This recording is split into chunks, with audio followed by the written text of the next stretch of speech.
तो एग्जांपल करते हैं, है ना। इन फंक्शंस के इन्वर्स निकालने।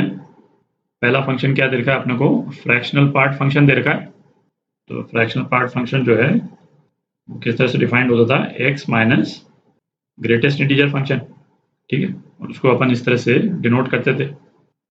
डोमेन ऑल रियल के लिए यदि हम प्लॉट करें तो उसका ग्राफ जो है वो किस टाइप से बनता था, है ना। इस टाइप के ग्राफ बनते थे उसके, मतलब अलग अलग सेगमेंट्स के लिए। ये ऊपर वाला पॉइंट हॉलो सर्कल है क्योंकि इसका रेंज जो है वो क्या होता था, 0 से 1, है ना। 1 पहुंचता नहीं था, और नीचे वाला पॉइंट इंक्लूडेड है। इस टाइप से ग्राफ बनता था उसका, ठीक है।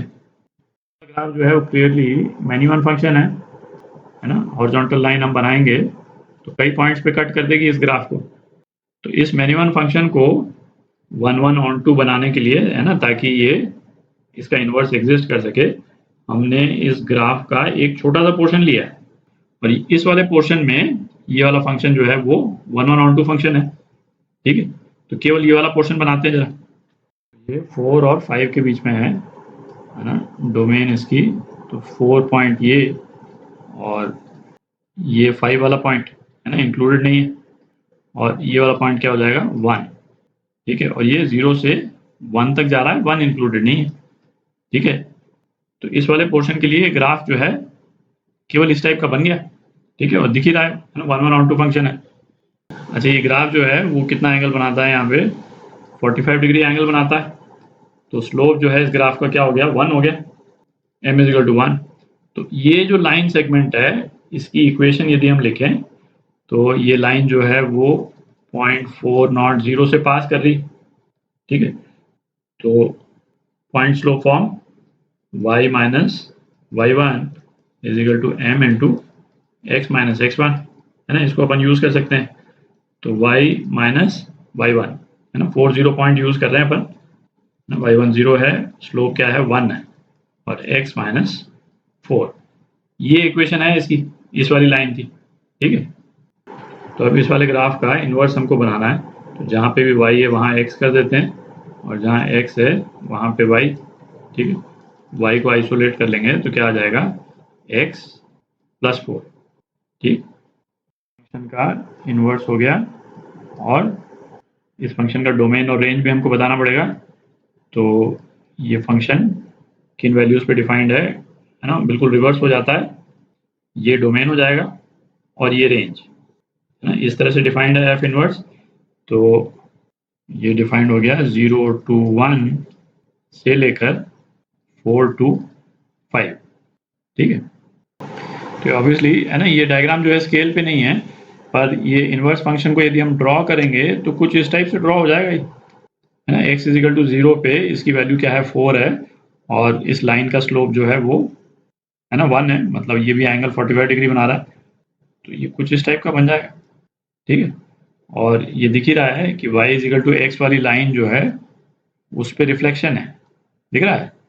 ये y is equal to x वाली लाइन पे हमने, ये f है तो ये f इनवर्स, ठीक है, इस पे रिफ्लेक्शन है सीधा, ठीक। तो ये आपका आंसर। तो दूसरा एग्जांपल करते हैं। फंक्शन जो है दो अलग अलग पार्ट में दे रखा है। x greater than equal to 1 के लिए, है ना, अलग है, x लेस देन 1 के लिए इक्वेशन अलग है। तो इसका एक ग्राफ बना लेते हैं। ये ऊपर वाला जो पार्ट है, क्योंकि x greater than equal to 1 है, तो इसको अपन क्या लिख सकते हैं, मॉड x खुल जाएगा तो x ही आ जाएगा, ठीक है। तो माइनस एक्स प्लस 2, है ना, ये स्ट्रेट लाइन है, और लेस देन 1 के लिए तो ये पैराबोला है। इसका एक डायग्राम बना लेते हैं। x इज इक्वल टू 1 पे जो ऊपर वाला जो पार्ट है ना, उसकी वैल्यू क्या हो जाएगी, 1 हो जाएगी। और इसका स्लोप क्या है, इसका स्लोप -1 है, कुछ इस टाइप से बन जाएगी ये लाइन, ठीक है। ये +1 से इन्फिनिटी तक जा रहा है, x और y। अच्छा, ये दूसरा वाला x लेस देन 1 के लिए पैराबोला है, और x इज इक्वल टू 1 पे इसकी वैल्यू भी 1 है। तो ये वाला जो पॉइंट है, ये पॉइंट क्या है, 1 1 वाला पॉइंट हो गया। और इसके लेफ्ट हैंड साइड में, अच्छा, इस वाले पैराबोला की मिनिमम वैल्यू क्या है, x इज इक्वल टू 1 पे ही है मिनिमम वैल्यू, है ना। और किसी भी वैल्यू पे इस पैराबोला की वैल्यू जो है 1 प्लस समथिंग हो जाएगी, ठीक है। तो मिनिमम वैल्यू इसकी क्या है, 1 है, x इज इक्वल टू 1 पे। तो इसके लेफ्ट हैंड साइड में इसका शेप जो है कुछ इस टाइप का हो जाएगा। ठीक है। अच्छा, बिना इसका इन्वर्स निकाले यदि इसके इन्वर्स का यदि ग्राफ हम बनाना चाहें विजुअलाइजेशन के पॉइंट ऑफ व्यू से, तो वो तो हम बना ही सकते हैं। जैसे y इजिकल टू एक्स वाली लाइन जो है 1 1 के थ्रू पास करेगी।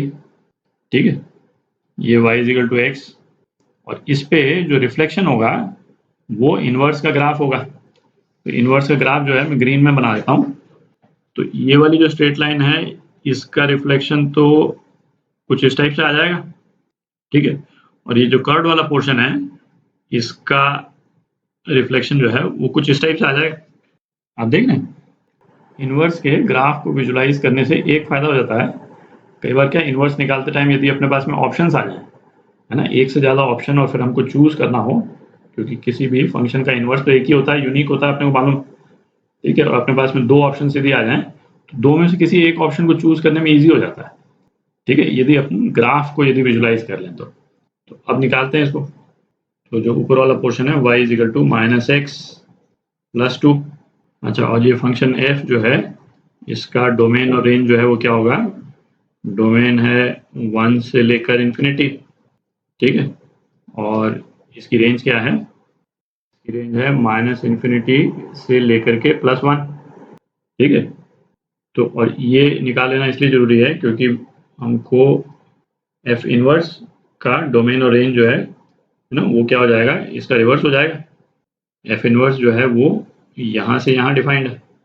तो f इनवर्स का डोमेन जो है -इन्फिनिटी से 1, ये 1 स्क्वायर ब्रैकेट है ना, -इन्फिनिटी से 1, और इसका रेंज जो है वो क्या होगा, 1 से इन्फिनिटी हो जाएगा। ठीक है, तो अब इन्वर्स निकालते हैं। y की जगह x रख दिया और x की जगह y रख दिया, तो ये आ गया। तो y की क्या वैल्यू आ गई, है ना, -x + 2 ही आ गई। सेम इक्वेशन है ना, ऑब्वियस भी है क्योंकि y इजिकल टू एक्स पे ये वाली लाइन परपेंडिकुलर है, तो इसके इन्वर्स की इक्वेशन भी सेम ही आएगी। तो ये इन्वर्स हो गया, और इस फंक्शन की डोमेन क्या है, -इन्फिनिटी से 1, है ना, दिख ही रहा है, -इन्फिनिटी से 1 ग्रीन वाली लाइन, और रेंज जो है 1 से इन्फिनिटी, 1 से लेकर के इन्फिनिटी तक। ठीक है, एफ इनवर्स अपन ने यहाँ पे नोट कर लिया। अब ये दूसरा पोर्शन है, इसका निकालते हैं। दूसरा पोर्शन क्या है, y is equal to f(x) is equal to x - 1 whole square + 1। अच्छा, अब इसकी डोमेन और रेंज क्या है, डोमेन -इन्फिनिटी से 1। ठीक है, दूसरे वाले इस पैराबोला की, और रेंज जो है वो क्या है, 1 से इन्फिनिटी। ठीक है, 1 इंक्लूडेड नहीं है क्योंकि ये वाला पॉइंट 1 जो है वो इसमें है नहीं। ठीक, तो अब इसका इन्वर्स निकालते हैं। y की जगह x और x की जगह y रख दिया +1, तो ये क्या आ गया अपने पास, y - 1 whole square is equal to x - 1। तो y - 1 ये कितना आ गया, प्लस √x - 1 और माइनस √x - 1। ठीक है, ये 2 वैल्यूज आ गई। तो y की क्या वैल्यू आ गई, प्लस √x - 1 +1, है ना, ये 2 वैल्यूज में से एक को चूज करना है अपने को, और माइनस √x - 1 +1। ठीक है, अच्छा, अब इस वाले फंक्शन में देखें, जो है ना f की डोमेन और रेंज है वो रिवर्स हो जाएंगे। ठीक, तो f इनवर्स के केस में डोमेन जो है वो क्या है, 1 से इन्फिनिटी, है ना, और 1 से इन्फिनिटी में ये पहला वाला यदि अपन ऑप्शन देखते हैं तो इसमें y की वैल्यूज जो हैं वो हर टाइम पे पॉजिटिव ही रहती है। ठीक है, और ये हो नहीं सकता क्योंकि हमको ये मालूम है कि ये कर्व जो है वो नेगेटिव डायरेक्शन में जा रहा है। ठीक है, इस वाले कर्व की इमेज है नेगेटिव डायरेक्शन में जा रहा है, तो इस वाले ऑप्शन को हम रूल आउट कर देंगे। ठीक है, और ये वाला ऑप्शन अपना करेक्ट है। ठीक, तो थोड़ी जगह बना लेते हैं, है ना, इन्वर्स को प्रॉपरली लिखते हैं जरा। f इनवर्स x ये क्या हो गया, -√x - 1 +1, और इसकी डोमेन और रेंज जो है वो क्या हो जाएगी, 1 से इन्फिनिटी से, रेंज है इसकी, है ना, मैं डोमेन रेंज ही वर्ड यूज कर रहा हूँ, को डोमेन वर्ड नहीं यूज कर रहा हूँ क्योंकि सारे के सारे फंक्शंस जो हैं 1 1 ऑन 2 हैं और जिसमें रेंज और कोडोमेन बराबर ही होते हैं। ठीक है, ये मैं बार बार है ना कई क्वेश्चंस में इसको रिपीट कर रहा हूँ ताकि आपको बिल्कुल है ना क्लैरिटी रहे